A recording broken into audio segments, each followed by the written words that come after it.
Good evening and welcome to the Monday, April 8, 2019 Guilford Board of Education meeting. Please join me in the Pledge of Allegiance. I pledge allegiance to the flag of the United States of America and to the republic for which it stands, one nation, under God, indivisible, with liberty and justice for all. Let's just quickly go over the minutes, if we can. The item 3 on the agenda is the March 11, 2019 minutes. Is there a motion relating to those minutes? So moved. Second. Any corrections, changes, additions, If I may, on page 6, under 10.6.3, I just want to, I want to strike, the committee needs to spend more time to obtain additional detailed information. That doesn't apply to this, or didn't apply to this policy. It applied to the one before. The smoke-free environment policy? Yeah, and the smoke-free environment, the way it's presented is fine. It's just in the graduation requirements, there was nothing more, more information that we needed. Mm-hmm. Okay, any other changes? Yes, on page 1, down at the bottom, the last line should read, rather than county or regional systems. Okay. And on page 7,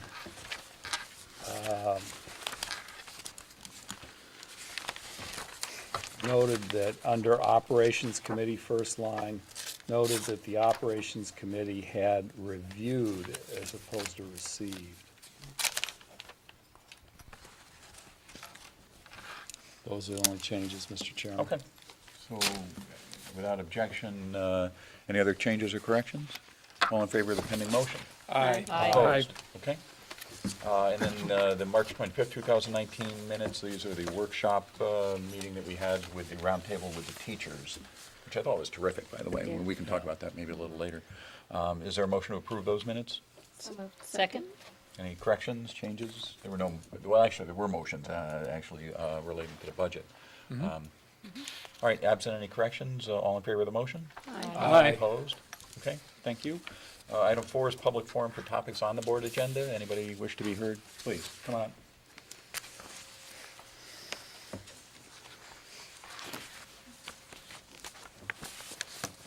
Thank you.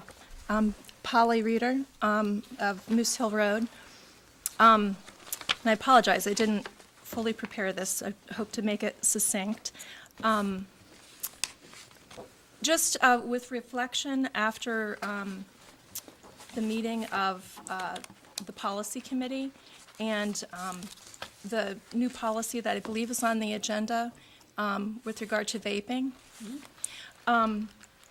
which I completely strongly support, and I think it's fantastic the district is taking leadership and moving quickly on that. And I just wanted to present some questions, and some of these may be not founded, perhaps, because it's not my area of expertise. And I know others have looked at this, much more thoroughly, and there are some experts here tonight.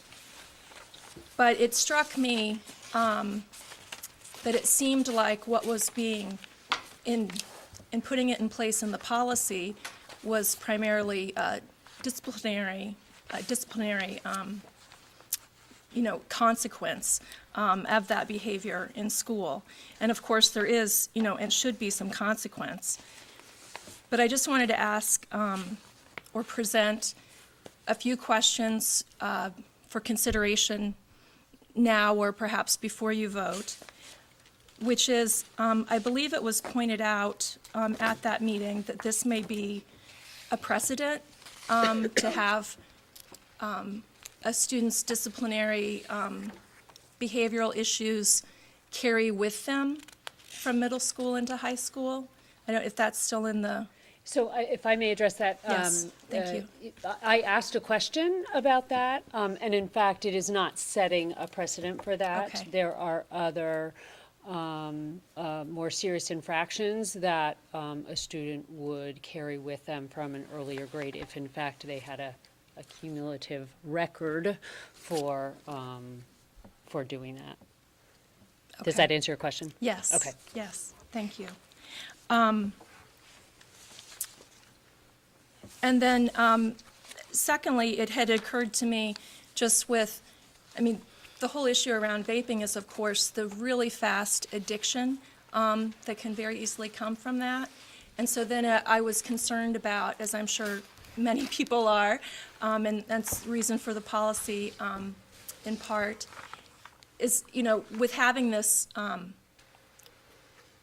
disciplinary and it build up and whatnot, and doing that in an area in which there's addiction involved.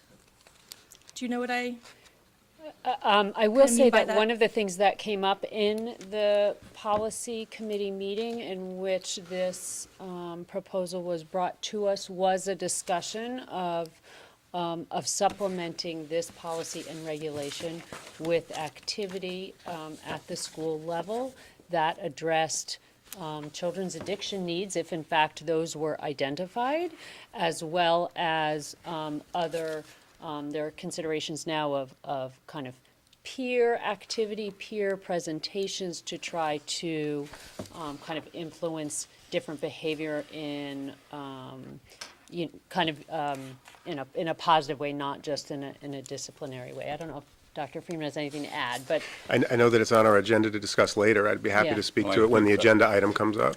I okay, think a couple of terrific. the student rep committee members are here, and they, I think, are going to comment on some of those issues. Oh, great.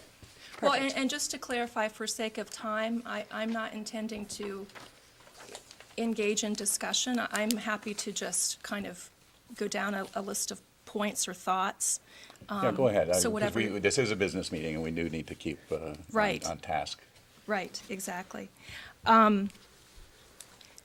So with regard to that, and then I wonder about, thirdly, about the regard to which having consequences as punishment and as a disciplinary response is, of course, sort of part of our standard practice, but to what degree teaching or skill building could be actually built into the policy, some more positive measures along the lines of what you had mentioned. And then also, I wonder about, with the disciplinary action being removing the student from the classroom environment or from the school entirely, possibly, depending on the seriousness. I think there's a whole lot of research that goes along with sort of the negative downward trend once a student is removed from the classroom environment and removed from the school, and what the experience is like for the student, and what kinds of correlations of additional negative outcomes could come in the future because of a heavier disciplinary action or a removal of the student from what would really be their most positive reinforcing climate. And I felt that Dr. Hirsch, had some excellent comments about really having the emphasis be on changing the norms and on using a lot of the student energy that was put into looking at the policy to do positive measures. And I'm sure some of that will be talked about, but it seems like, and I may be off base with this analogy, but in the days following the meeting, one thing that occurred to me was sort of like the war on drugs and how many people of certain socioeconomic demographics ended up in jail for much, much longer because of these much stronger consequences that were put in place. And would we possibly see that sort of trend going forward with this, in terms of what types, or what would be the demographics of the students that might be impacted? And just lastly, I just, wanted to reiterate in terms of with disciplinary action, because I've certainly seen other types of like with the backpack checks that happen, not that rarely at Cox, and with what the impact is to an individual student when this action goes on, and they're, labeled as such amongst their peers, and the negative impacts of that, what a pediatrician would say, what a child psychologist would say with regard to that, versus more positive measures. But that's All right, not, there's nothing we'll about that in our talk about policy, this right? during the discussion of the policies, I think. So thank you. Thank you. Thank you. Anybody else for items on the board agenda? Okay, Dr. Hirsch, you are the reviewer for the month. Yes. Well, the expenses and the revenue report from Linda show that things are going pretty much as projected from the last meeting. I point out that there is at the moment a projected deficit for the end of the year, and that there are places where that can be alleviated. Salaries, for example, are going to be projected as $416,000 under budget. Employee benefits will be under budget, whereas purchase services this year will be over, as will the cost of tuition for special education services. In the warrants, there's pretty much routine kinds of expenses being booked, but I note that on page 1 of 13 that there is a long list of tuition costs that are exactly that they're coming to this particular month, and that on page 7 of the warrants, there's an item that shows up this month for the town of Guilford, charging us $20,000 for the shared cost of a school resources officer. There may be some questions that. We did talk about the expenses pretty thoroughly in the Yeah. Operations Committee meeting. Does anybody have any questions or comments about any of the items that we discussed? All right, then we need a motion to approve the expenditures for the month of March. So made by the person reporting. It doesn't have to be. It doesn't have to be. Mr. Sands already made the I'll motion. move it. All right, and is there a second? Second. All right, any other discussion? All in favor? Aye. Opposed? Okay, terrific, thank you. And you do know, by the way, that you're supposed to attend the Board of Finance meeting? Yes. Excellent. So, okay, item 6 on the agenda is communications. If we have any communications that are maybe related to agenda items, we could just do it then. Are there any other communications? I didn't really get any. Okay, then it's up to you, student reps. Mia is not here this evening. She's a little under the weather. So Noah and Abigail will be carrying on. So from Adams, there will be a jazz celebration held on Wednesday, April 10th that students are looking forward to. Additionally, plans have started being made for the end of the year dance and celebration, which students are also very excited for. A slide of photos of the students will be made to commemorate their time at Adams. Also, the second Walk for Water event was held on March 29th. Many students participated in the fundraiser that helped build and raise money for sustainable water sources in impoverished countries.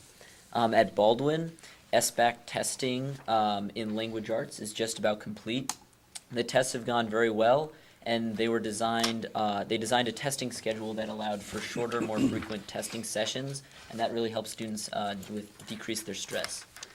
Also from Baldwin, the Geo Challenge, which is an annual project-based competition from the National Geographic Society that challenges students in grades 5 through 8 to develop a creative solution to a real-world problem facing our planet, and they tackled the challenge of plastic.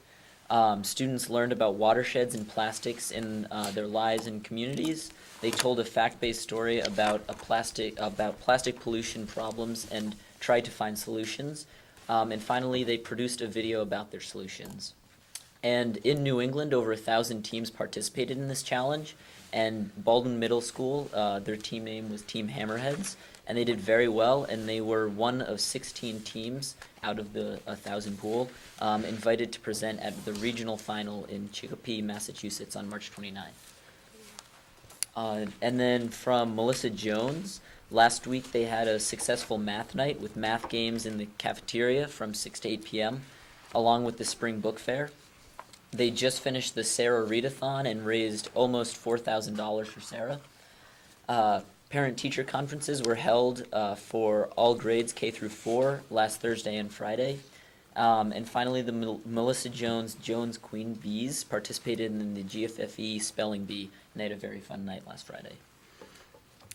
So, from Calvin Leap, students across all grade levels are exploring geometry. We have younger students investigating the attributes of two-dimensional shapes and three-dimensional objects, while older students are using their knowledge of shapes to solve problems involving area and perimeter. The LEAP community is wrapping up their Choose Love focus on forgiveness and will be launching Compassion in Action after the April vacation. An informal survey that asked, in an informal survey that asked, do you like school, a number of students specifically mentioned Choose Love as a reason that they liked Calvin Lee School. The Calvin Lee PTO has been organizing after-school enrichment programs throughout the year. There were 9 different programs during the most recent cycle, and a total of 47 programs throughout the year. So far this year, 151 LEAT students, which is 60% of the population, have participated in at least one after-school enrichment program. At Guilford Lakes, Smarter Balance testing is happening this week for grades 3 and 4.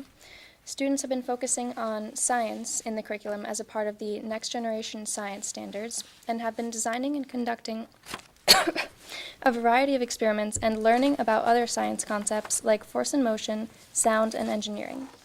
One of the experiments that they have been working on is an experiment to predict the strength of various plastic bags. Mrs. Ofeltra's morning class and Mr. Flanagan's class held a Lions Pride assembly focusing on compassion on Wednesday the 27th, where students created videos on different ways they can show compassion. Kindergartners will have an in-house field trip this Thursday, and there will be a Lions Pride assembly on Friday. At A.W. Cox, students have taken over the school newsletter and have been writing monthly articles discussing the work they are doing at each grade level. There's also the Student Book Review, in which a different student each month nominates a book he or she is reading and discusses why others might enjoy reading it. The Cox Student Council members are working with 2nd, 3rd, and 4th graders to discuss the school's mission and vision statement and to rework the school expectations to make sure they match with the values and priorities of the school, while also ensuring that the students have a voice in these areas as well. The school's science engineering units are in full swing, and students are asking questions, imagining how they can solve problems, and planning out their ideas and creating. Then from the high school, next month marks the beginning of AP testing for all students, and it's also the first year of IB testing for the 2nd cohort, which will be the culmination of their 2 years of work. Spring sports are in full swing at the high school. Baseball have opened the season with strong games, and they had a close game against Daniel Hand. Boys lacrosse has won their first 2 games of the season and played Brantford tonight. And finally, girls tennis is 2-2 and had a great win against Sacred Heart Academy. There will also be our final pep rally of the year held this Friday, the 12th, with a variety of spring-themed activities, and we will be also honoring our spring sports teams.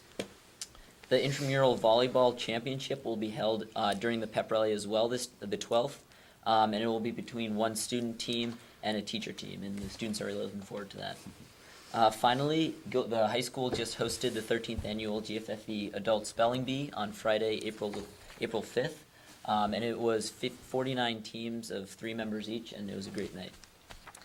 So the CT School Day SAT is being held tomorrow. So starting at 7:40 a.m., all of our juniors will be being tested on evidence-based reading and writing and math with and without a calculator.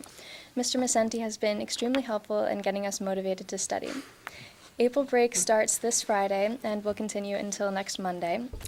Junior prom is May 3rd this year from 7 to 10 at Woodwinds. The spring musical was a great success. We had several of the nights sell out, and everyone who came to see it enjoyed it immensely. April 26th is Poetry Day, and we will have authors coming to the school to read poetry, and selected students will read their own original poems. Terrific. That's it? That's it. All right, terrific, thank you. Thank you. You know, the play was phenomenal. It was spectacular. Really first rate. It's, you know, I know that if people worked really hard on it, a lot of people worked really hard on it, but boy, was it worth it. You know, every year it seems to get better. I don't quite know how that can be, but it's amazing, but. Well, I would make the comment that a year or so ago, Goodspeed did the production of the same play, and, which I happened to see, and there was no question that the high school production was hands down a much better job than the Goodspeed. And that's high praise. That's great. It was It was fantastic. terrific. Any other questions of the student reps? There are two of the representatives on the high school's committee that actually worked with the administration on the smoke-free environment policy, and so I'd ask them to please come forward. Meredith Bloss, who is a senior class co-president, and Sophia Russer, who is a sophomore, and they have been involved in helping the administration with taking a position on this issue. And maybe you can just give us a little background on what the committee did and what the proposal is. Over the past few months, we as class officers across all 4 grade levels have worked with administration to theoretically develop a new policy regarding nicotine use and especially vaping. As the landscape of nicotine use has changed, our school policy has not changed to reflect that. And for this reason, we believe there should be a change in policy. Devices such as Juuls, which is the most common device that people discuss, are nearly indistinguishable from USB drives, and for this reason, it is becoming much more difficult for teachers and administrators to really distinguish when electronic devices are being used. And at the same time, the use of these devices has been on the rise for high school students. There was a 1.5% to 11.7% rise in nicotine use by these electronic devices from 2011 to 2017, with a similar amount of growth by middle school students. And the question, as was brought up earlier, is we believe that a new policy would help discourage its use, because for a lot of students, it's not a conscious choice to begin nicotine use and vaping. A lot of it is just they're being misled and targeted by these companies. The name itself is very misleading. The word vaping implies that it is vapor that's coming out, but it is actually considered an aerosol that contains chemical particles from the solution and from the metal in the heating coils. And so for this reason, it is more dangerous than a lot of students and young adults believe. And as a survey from Truth Initiative asserted, among youth and young adult Juul users, only 37% acknowledged that the product always contains nicotine, and many believed it did not actually contain nicotine. Vaping and teen abuse of nicotine is on the rise, and so we feel that a new policy would be needed to address this, and so we've been working with administration on this. Sophia, do you have any comments? Well, mostly I would say the importance is also looking at how it affects the younger generations at this point in time, because a lot of the high schoolers that have been using this have kind of seen it as their conscious choice, but a lot of the middle schoolers going into the high school really have no idea what to expect when they use the bathroom and open up a stall door and kids are offering these devices to them. And it's really overwhelming going in as a freshman and knowing that this might just be thrown at you, like you might not even want to use the bathroom, and it's truly glamorized. Like, people look up to the people that use these devices, and it's just a matter of changing the culture and mindset surrounding it. Do you have any comments, Dr. Freeman? Yeah, thank you, Mr. Blas. I would just add that there was significant conversation at the policy meeting where this was discussed. As was mentioned, Dr. Hirsch had a number of comments, and the students made a number of comments, and school counselors from the high school were present. So while our policies often represent the lowest sort of level of what is tolerated and what is not tolerated in the schools, I want to be clear that supports and educational programming and the way that we provide students with education and support to move beyond such behaviors are not necessarily represented in policy, but that by no means means that they do not exist in our schools. At that meeting, we talked about creating groups so that students who have engaged with vaping will have supports in quitting vaping.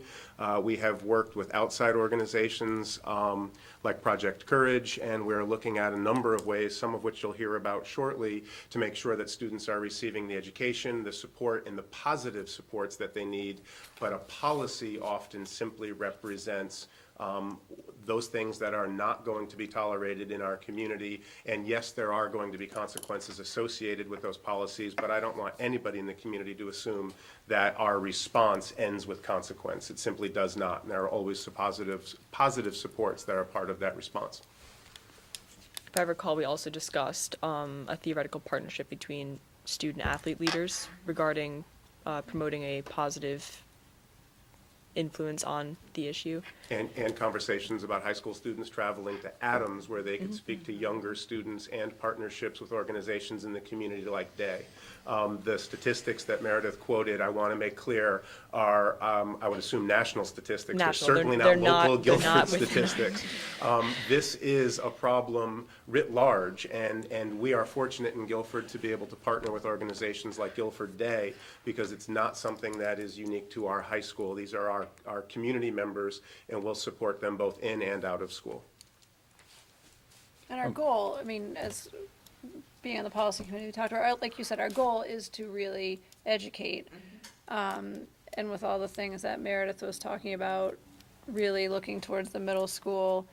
And in terms of discipline, we have discipline hopefully as a deterrent, and also it's illegal if you're under 18 to possess these things, but we don't search students. We cannot and would not monitor the bathrooms in any way. So actually, to be could. really I clear. mean, but we don't. We Well, don't, no, but that's to be right. really clear about that, in fact, the district is currently looking at some devices that would detect the use of a vaping product in a bathroom and possibly send an alert to an administrator or a hall monitor. I want to be really clear, those are not cameras, those are not listening devices. smoke Those would detectors. be, Yeah. they're smoke detectors that would detect smoke use in the bathroom and alert an appropriate adult. So I just wanted, we have not deployed those devices. There are school districts in Connecticut that have. We're currently looking into some of those devices. I do not know what decision will be made in the future. I do want to note that there is one substantive change that I need to suggest to the policy before the board takes any action. In one section of the policy, when we met at the policy meeting, we discussed out-of-school suspension as a consequence related to distribution of any vaping product. Can't do that. I need to suggest that that become in-school suspension. And out-of-school suspension, according to state statute, can only be applied in a violent or a threat of violence situation.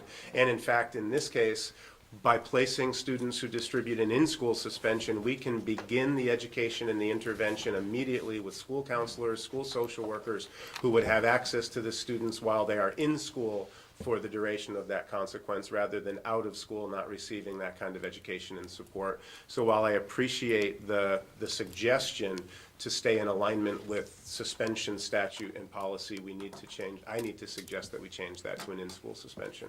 That was the only case where I would make a suggestion for a change to the existing policy, or the proposed policy.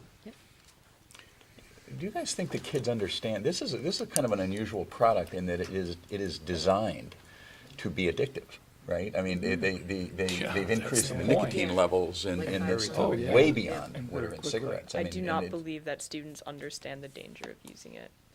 I have known people who are good students and great people who have just gotten kind of sucked into it unwittingly because it is so easily marketable to a young audience. And just when like traditional smoking became uncool again, this is just kind of taken over where that used to be. So at best, what would be the most powerful way of educating students to its dangers that is not being done now? Surely not a drug course, I mean, the usual academic drug course.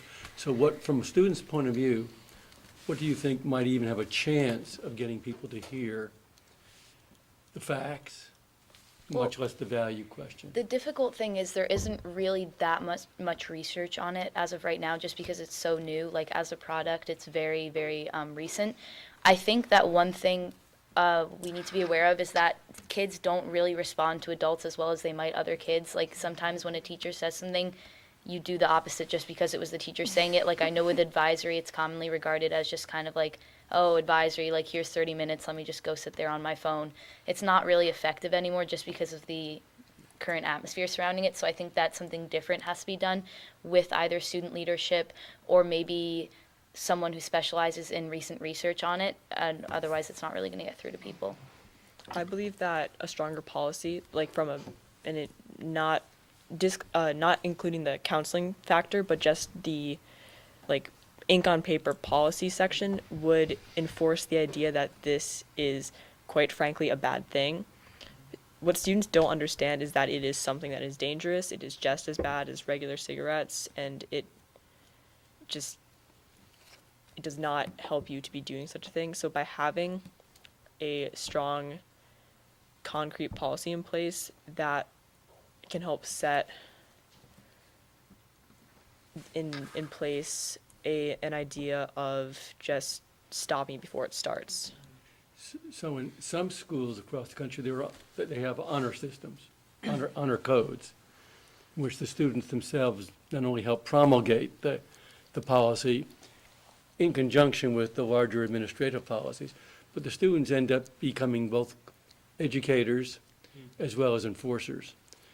And I assume we don't have an honor code in this particular, but the point is, independent of that, this whole notion of students becoming intimately involved with not only making clear, I think there are enough data now to show the danger of this. There was a PBS program on 2 weeks ago that was just overwhelming in terms of its clarity. There's not even any, I don't think there's any medical question any longer. It'll get longitudinal and it'll get more, but nobody is recommending, no one's out there responsible saying, we don't know. So the question is, if we have good data, what's the best way of transmitting it? I'm taking your cue and saying, is there a way of more formally getting students to take an active leadership in this, and with whatever else the school system can do to support that? This is, so we discussed this a little bit at the policy meeting, which was the concept of having like student leaders, like taking a public stand against the use of electronic cigarettes. We considered involving student athlete captains and such. I think that would be a good way to get it out there publicly, but going back to the actual policy itself, just kind of publicizing this new stricter policy would kind of help students take a look back at, to see if it's justified given the punishment for it.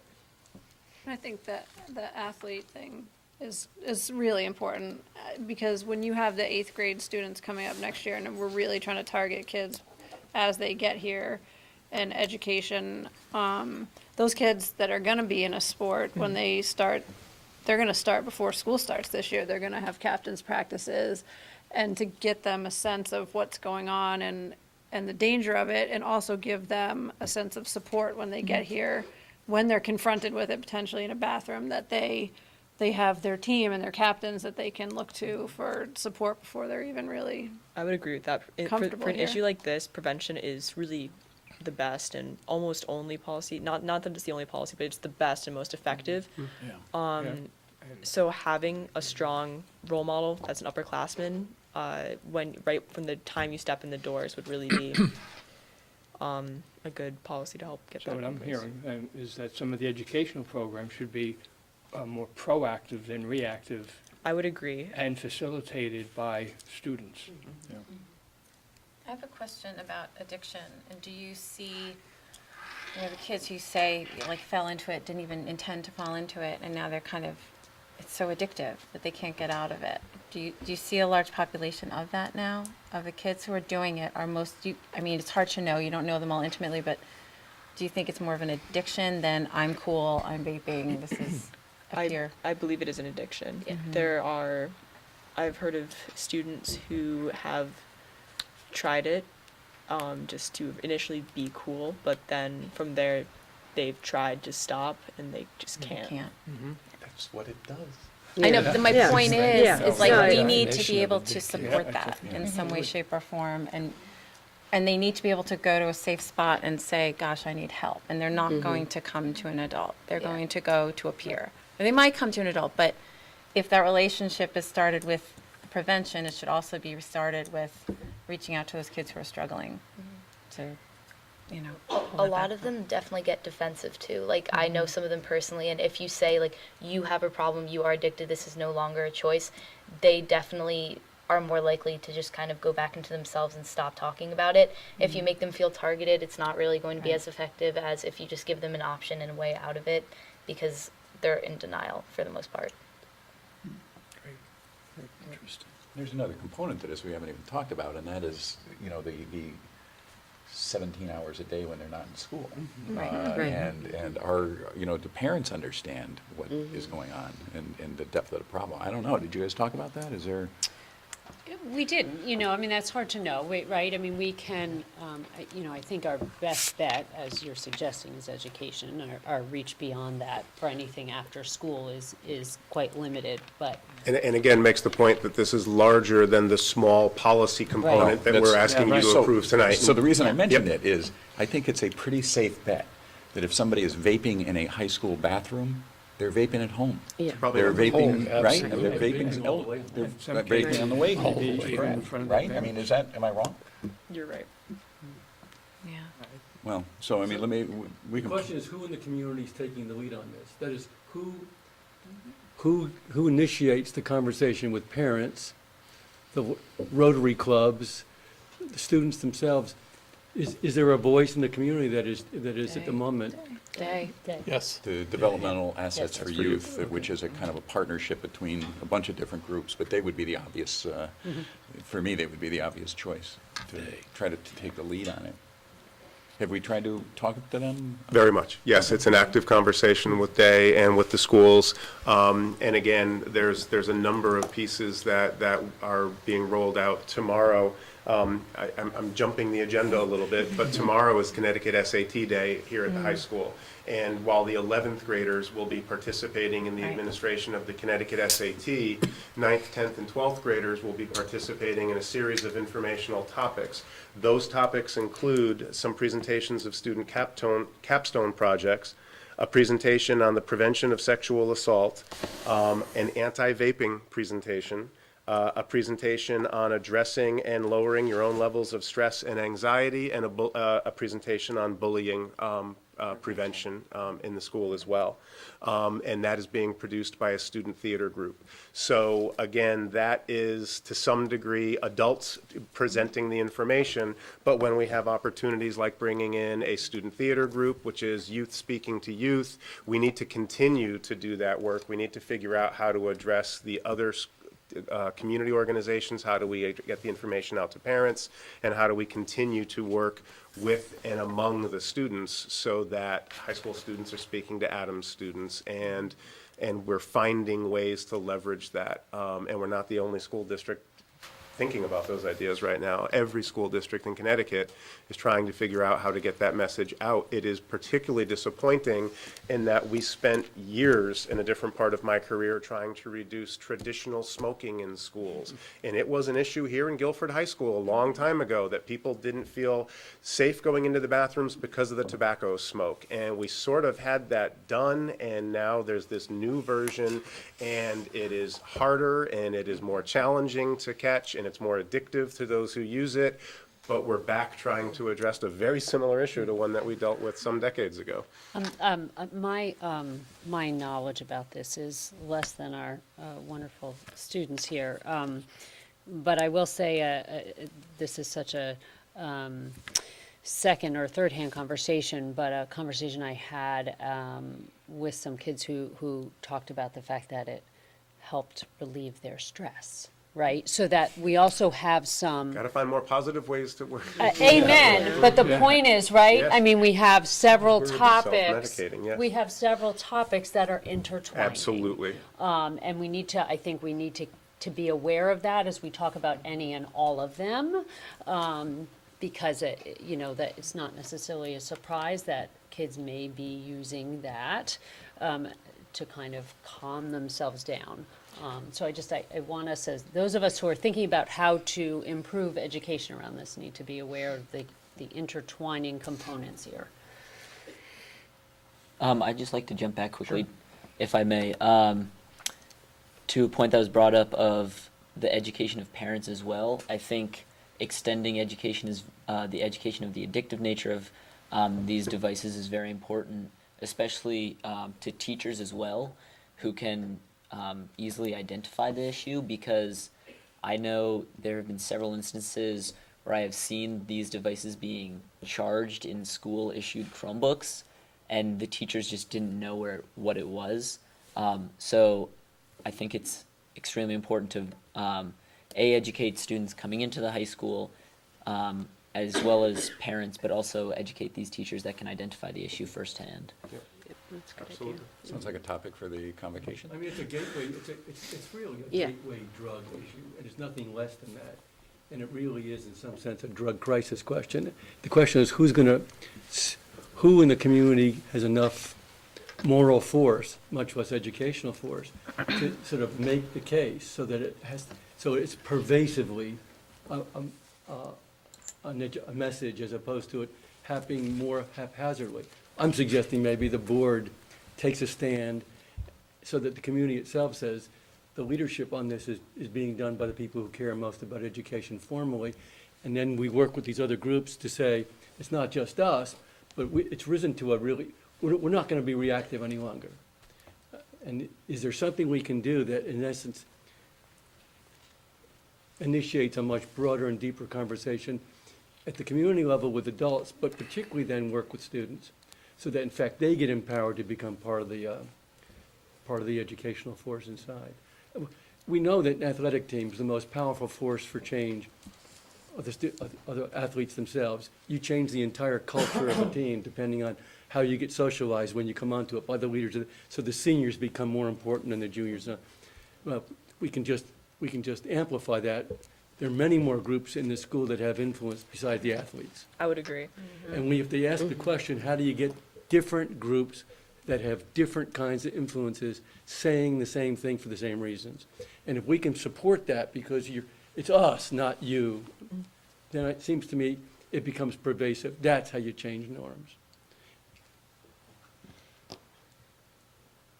Forgive me if I'm wrong, but I know that in our budget, we put a line item for some sort of congress of clubs in the high school, but something like that, correct? Correct. And so is that maybe an arena with which to bring this to them and to see if it might, I know, we're talking about the athletics, but I don't know what a large, like, kind of smattering of students and demographically that is, but. So yes, possibly. The Yeah. thinking of that group right now is that is a group of student leaders that we bring together and empower, and then invite that group to both identify and address a topic. So my only concern So that's my is thought, that yeah. we not usurp the power to identify. No, I So what I understand, would yeah. caution us as adults from doing is saying that in year one of this organization, you must address vaping. I think there's a high likelihood that when you listen to the students tonight, but I would really want the students to be the ones to identify. Right. And is it safety in dating? Is it safety in going to college? Is it social media, or is it vaping? Any one of those I'd like to see our students wrestle with. I would just, again, caution us from usurping their ability to select. Absolutely. I I would just wasn't imagine sure in the the first 3 or 4 parameters. years, the group Yeah. is going to tackle this topic, Right. yes. Right, okay. Well, we can tackle it earlier. Absolutely. No, We don't absolutely. need to wait for that No, student group, yeah. but I don't want to tell that student group that this is what they must do No, that's first. fair, that's fair. I might cross my fingers and hope it's what they tackle, but I want to be careful not to lead them. Okay, well, that's been very helpful. Anybody have any questions of any of the student reps? Okay, well, we're going to talk about this, the policy a little bit later, and then I think we'll probably talk about next steps a little bit later too, as I don't think anybody thinks that the policy is going to It's not solve the end of the problem. conversation, not at all. It's the beginning. Okay, well, thank you all. Yeah, We'll thank you. Thank you all Appreciate very your work much. on the committee.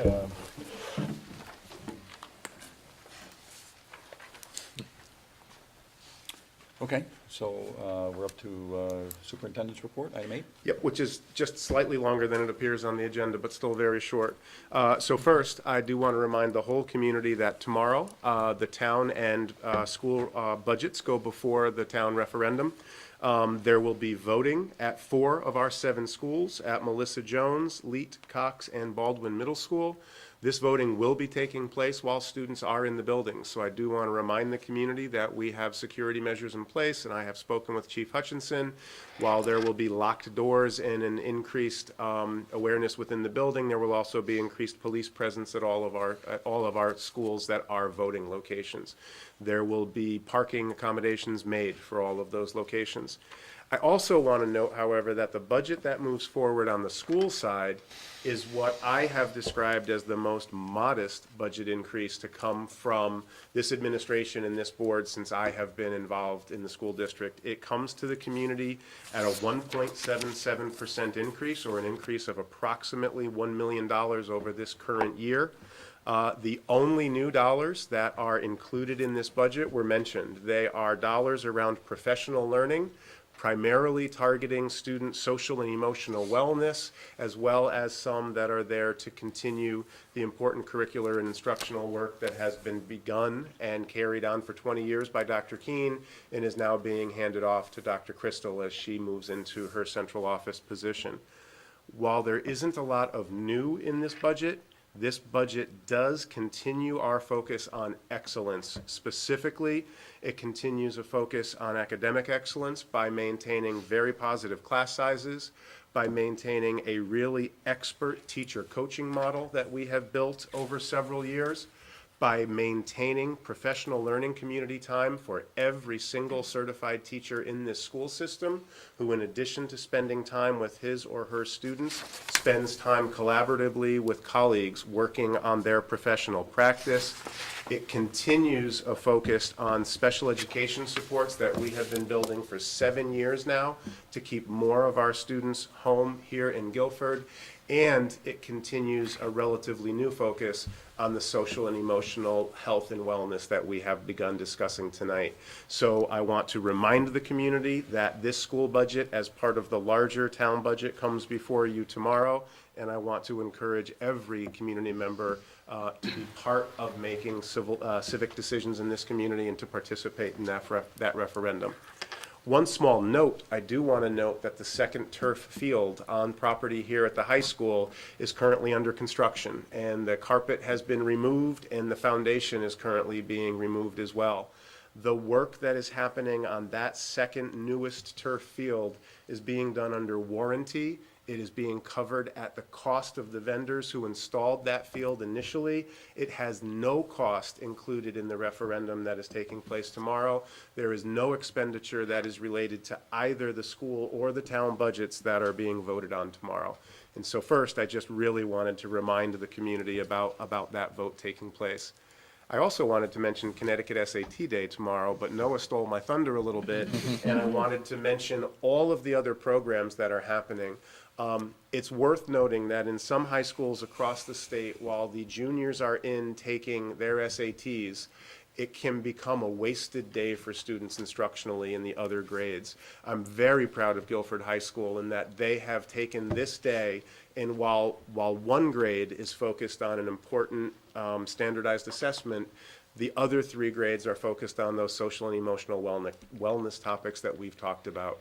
How to reduce stress, how to be safe, how to make smart decisions, how to be engaged in their community and to reduce bullying rather than allowing such behavior to continue in their community. So I do want to applaud the high school for the way that they have structured that day. And then one last point that I would make. At the operations meeting earlier today, and during the student report, you heard that one school was talking about this. Our dining director mentioned that we will be eliminating the use of plastic straws in our dining halls in all of our schools as we return from April vacation.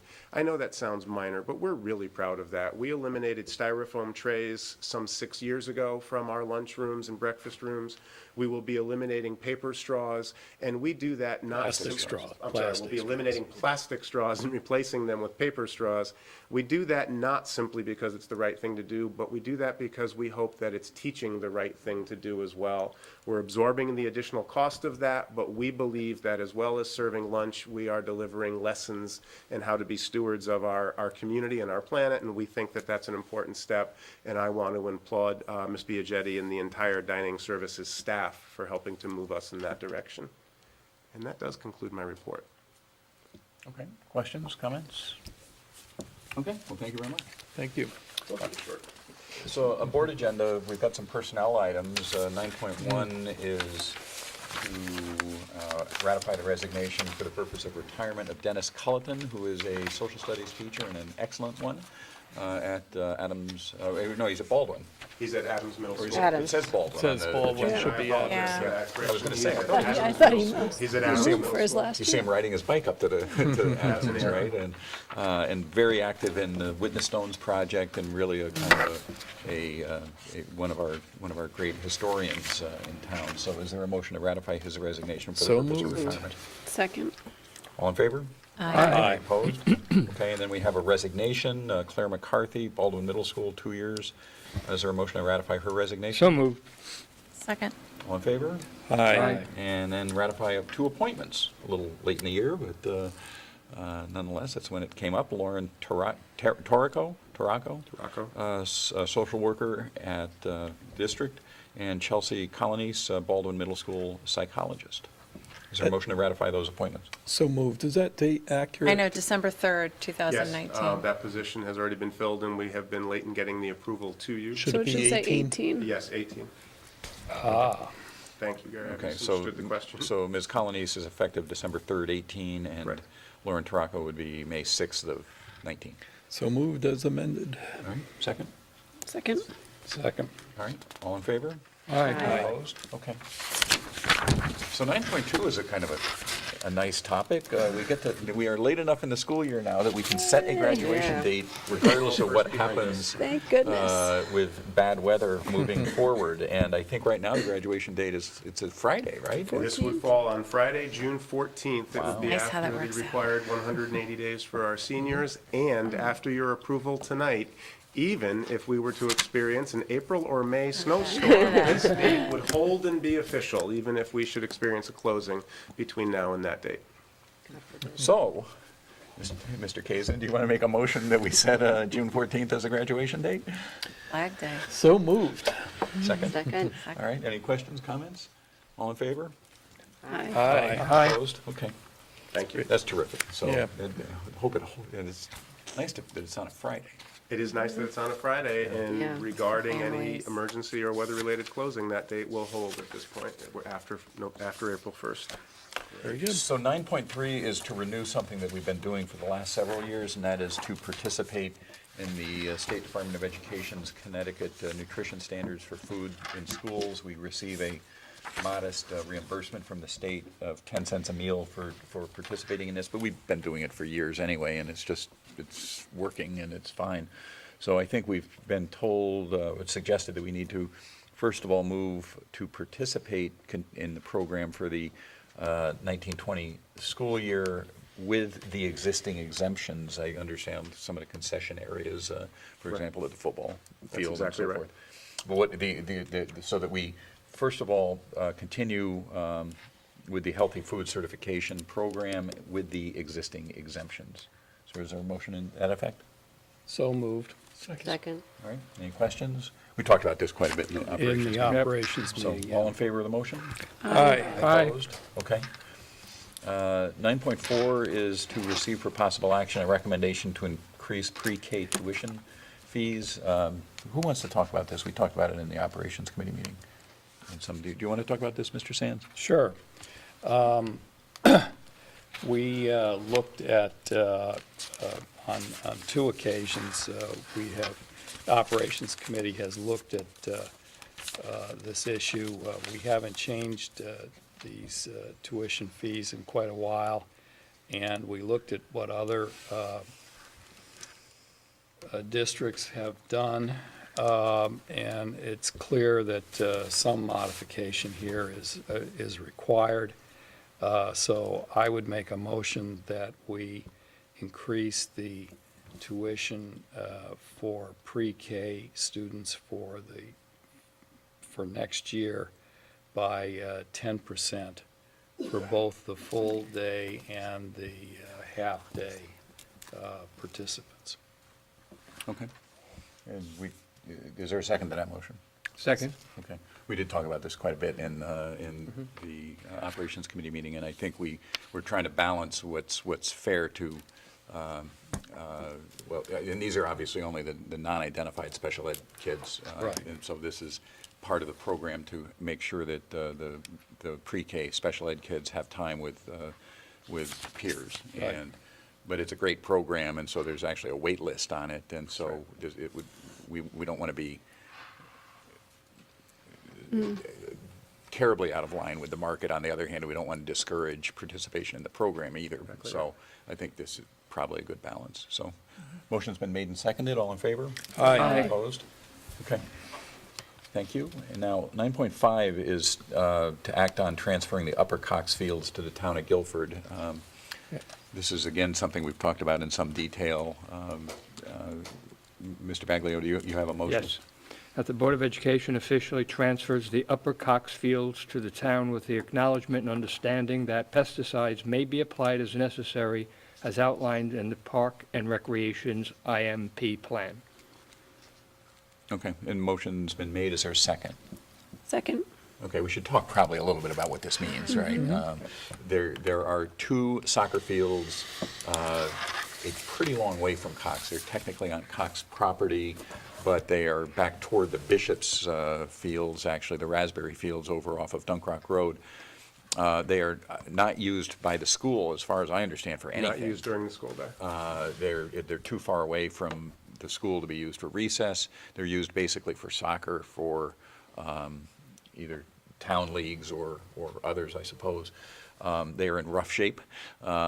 Part of that is because of there are important mandates that we follow as it relates to taking care of fields near schools that are used by during the school day. And given that we don't use these fields for school activities, that in itself is a good enough reason to not be responsible for them anymore. But then also, Well, and we don't maintain these Correct. fields either. These fields are maintained by Park and Rec. So it makes sense for them to take full responsibility here. and the one issue is what they can do in terms of treating the fields, in terms of taking care of insect pests, and how can that be done. It's different on school property, but given that this isn't used for school activities, and that the Park and Rec Department has actually already corresponded and communicated with the Department of Energy and Environmental Protection, they are going to comply with all state laws, all in their own internal policies. So nobody's trying to sneak something by. This is just, we need to not be responsible for this field, which we don't use. And the town needs to be responsible for it, which the town does use. So I think that's the genesis of it, I think, in a nutshell. And we're also hopeful that we're not going to be paying for the irrigation on the field anymore, which at least one of us thinks needs to change. So motion's been made and seconded. Is there any other discussion or questions? All in favor? Aye. Opposed? Okay. 9.6 is a receive item. The town was audited, and we all got electronic copies of the audit report. The short summary is that there were no, it was a clean audit, I think is the phrase Ms. Trudeau uses. And there is nothing, no management letters relating to anything on the Board of Ed side. Nope. It is available, I suppose, for anybody who wants to read it. There's a It is posted on the town's website under the finance department. Okay, it's on the town website under the finance department, so you can go to it So we don't need to do anything. We don't have to take a vote on it because it's not, It's just received. it's just a It's receive just a item. receive item. But it's terrific, and I think, you know, we talked about it in operations, the operations committee a bit. This is several years in a row now where we've had a clean audit, and while we come to expect it, I think we need to recognize that it's not always the case that every district has this type of result from an audit, and I think Ms. Trudeau and Mr. Bowden have a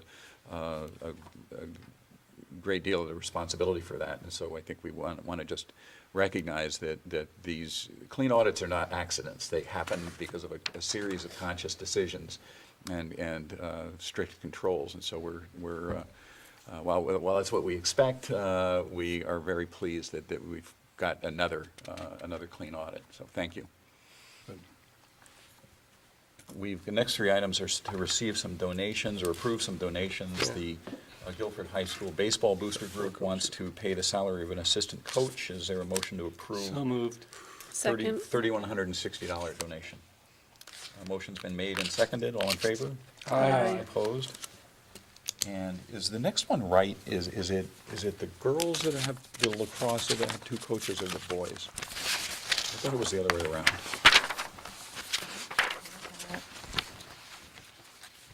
Yeah, I The think it's letter other way reads around. boys. Yeah, the Yep. other way around. It's the boys lacrosse Okay. team. Thank you, Mr. So Close. 9.8 would be to approve a 3160. 3160 donation from the Netminders Booster Club to the GHS Girls Lacrosse. I'll move that. Okay, the motion's been made. Second? Second? Any discussion, questions? All in favor? Aye. Opposed? Okay, so the 9.9 would be to approve a $6,320 donation from Lacrosse Club to the boys lacrosse team to pay the salary of two assistant coaches, right? Yep. Okay. Motion, is there a motion to that effect? So moved. Second? Second. Okay, questions, comments? All in favor? Aye. Opposed? This is where we just note again that if we did pay for play, these don't happen. Exactly right. And so, you know, this is $15,000, $12,000 worth of donations from parents, so, with our thanks. Now, we are up to recommendations from the policy committee, and you may note that Dr. Balistrasi has had an issue that she needs to deal with, so others on the policy committee may need to take the lead on these items, but the 9.10.1 is to consider the policy of smoke-free environment that we've talked about in some detail. Is basically just adding nicotine to the substance of the policy.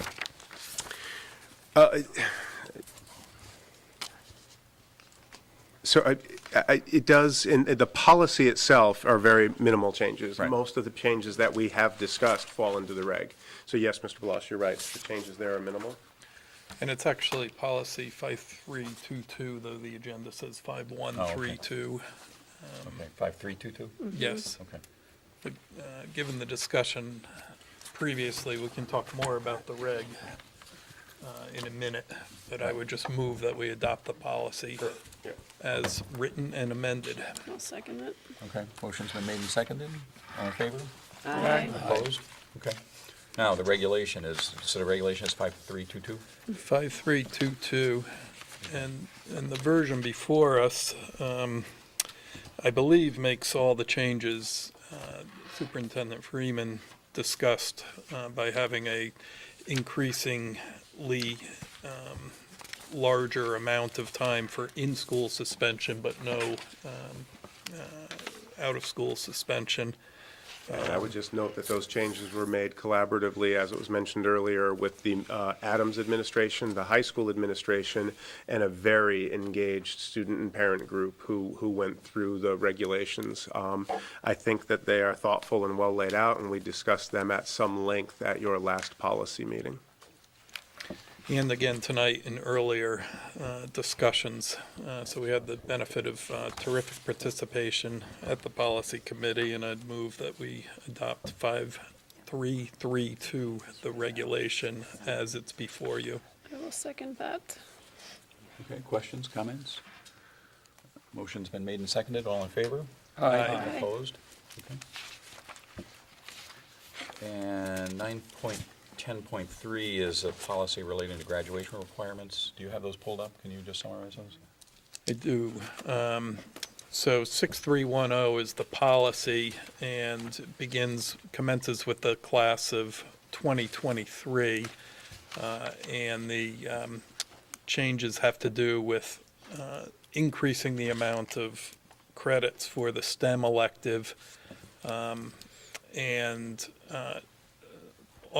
changing the world languages to 1 credit, and then the humanities elective down to 2 credits. Comprehensive health education, 1 credit. Phys ed down from 1.5 to 1 credit.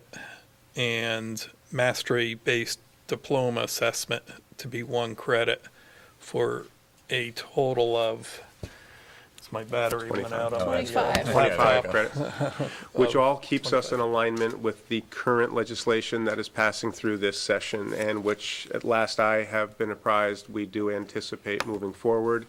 So these would be changes that keep us in alignment with any state expectations and would go into effect for the incoming freshman class of next year, September of 19. This will have no impact on the students who will be moving into sophomore, junior, and senior year next year, only incoming freshmen. That's fair. So I'd move we adopt 6310 as it's before you. Okay, motion's been made. Second? Second. Okay, any discussion, questions? All in favor? Aye. Opposed? Okay. And you don't, is somebody's computer up that you have the regulation, can? Please hold. Yeah, so we just took you through both the policy and the reg with that Oh, is that right? explanation. I Yeah. apologize. Yeah. Okay, well then, is there a motion to approve the regulation? So moved. Second. Okay, questions, comments? All in favor? Aye. Opposed?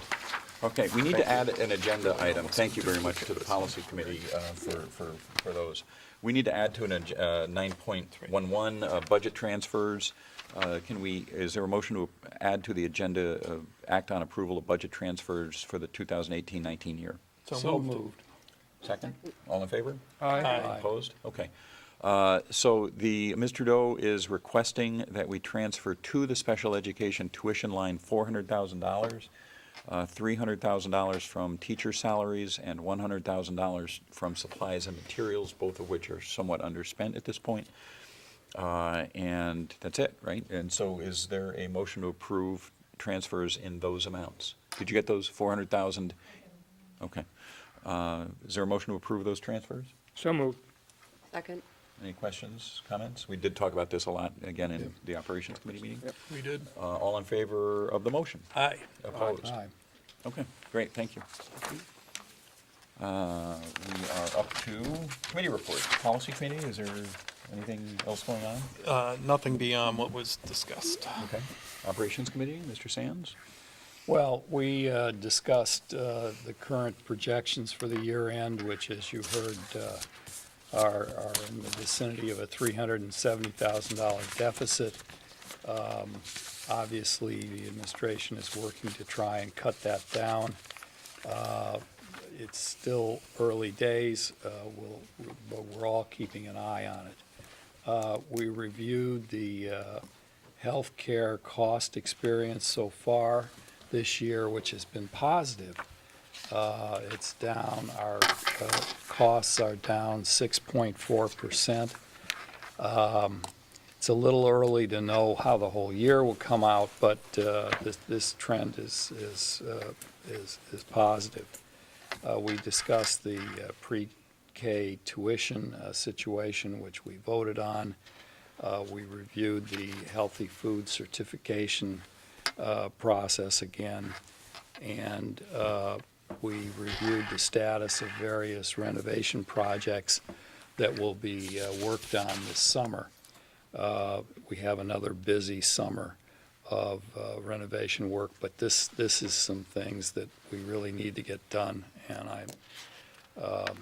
I'm fairly comfortable that we will get them done in the summer this year. So that pretty much covers it. Okay, thanks. Long meeting. Yep. Curriculum, instruction, and assessment?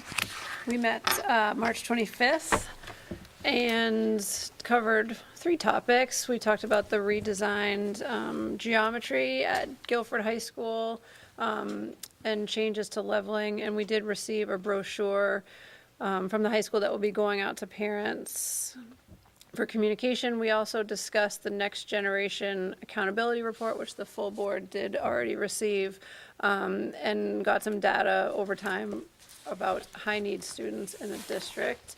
And then lastly, we talked about science curriculum, specifically engineering education at the elementary schools. Our math specialist was there and gave us a lot of information about what's going on at all the grade levels in the elementary school in regards to implementing some engineering education. And it was all a result of feedback from the teachers based on the Next Generation Science standards. And I believe we meet one more time before the end of the school year. Okay, town committee liaisons, anything from, Nothing to report from the Land Acquisition Committee. okay, all right. And learn, somebody went to the last meeting, right? Was it you, Mr. Bagley, or? I'm going this month, Okay, all right. and May and June. And May and June, excellent. All right, excellent, so then we'll have you on the agenda. We'll have you on the agenda three months in a row.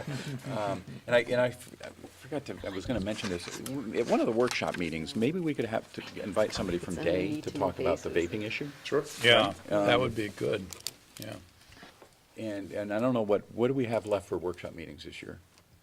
So your upcoming workshop this month, we will be talking with you about video work that we've been doing in the district around professional learning at two levels, the work that coaches have been engaging in with teachers, as well as the work that the administrative team has been engaging in around our work.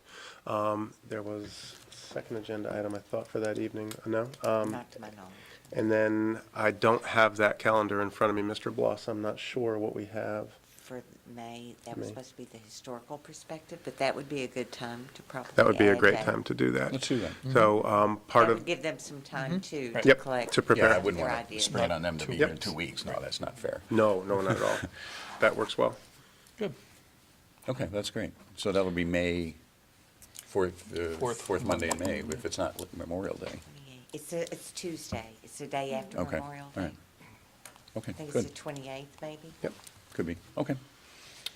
Public questions, anybody? All right, motion to adjourn? So moved.